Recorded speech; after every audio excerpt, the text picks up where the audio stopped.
Okay, to make this dish you need 1/2 of an onion chopped thin, 1 tomato medium chopped, a handful of cilantro, I just pull it apart with my hands, 2 serrano chilies chopped thin, 1 inch of ginger, and 3 cloves of garlic.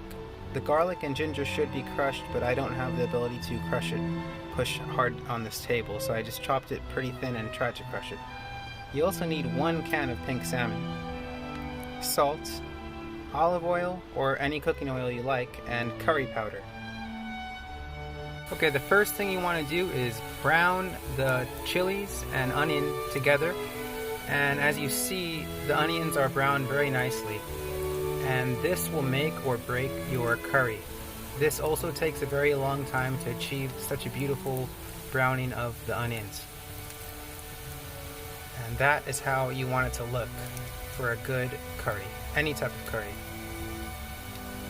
Okay, now you want to add your tomatoes to the pot, and basically you want to cook them down, and this is all on low-medium heat, by the way. Cook them down until they're nice and soft and become kind of broken down. And at this point you could also add a little bit of salt to help it cook quicker. Okay, once the tomatoes have broken down like that, you want to add the ginger and the garlic and cook them for a couple minutes until you really start smelling the ginger and garlic in the air. Okay, now we add the curry powder, and as you see I added about 2 teaspoons, and that's up to you how much curry powder or masala you want to use, but I may even add a little more. It doesn't really matter. If you use too much, your food will end up tasting bitter though, so be careful. And you want to cook this.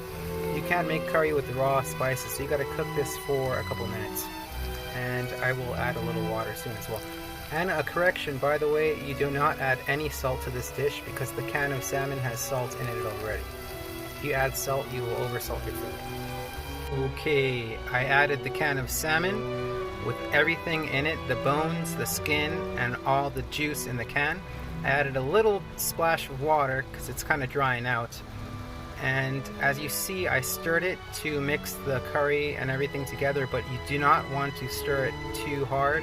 You just stir it very carefully because the salmon will all break down. You want to keep some chunks of salmon together. Alrighty, and the last part of this dish is to add the handful of cilantro, just like that, and stir it in, and the dish is pretty much done. That's it. And there's the finished product, guys. So I have basically 2 meals out of a can of fish, and I made a small pot of brown rice. I also have a tomato chopped, 1 tomato, and the leftover last bit of chutney, tomato chutney that my mom made for me. So that's basically it. This is a very, very special dish that my mom always cooked for me growing up. Not with brown rice, she usually uses white rice, but it's really, really delicious. It's a poor man's dish when you can't afford to buy beef or chicken or goat. In the islands, in Fiji, this is what my mom always used to eat. Canned mackerel or tuna, or salmon, I mean. You could use tuna as well. It's even cheaper. So that's basically it.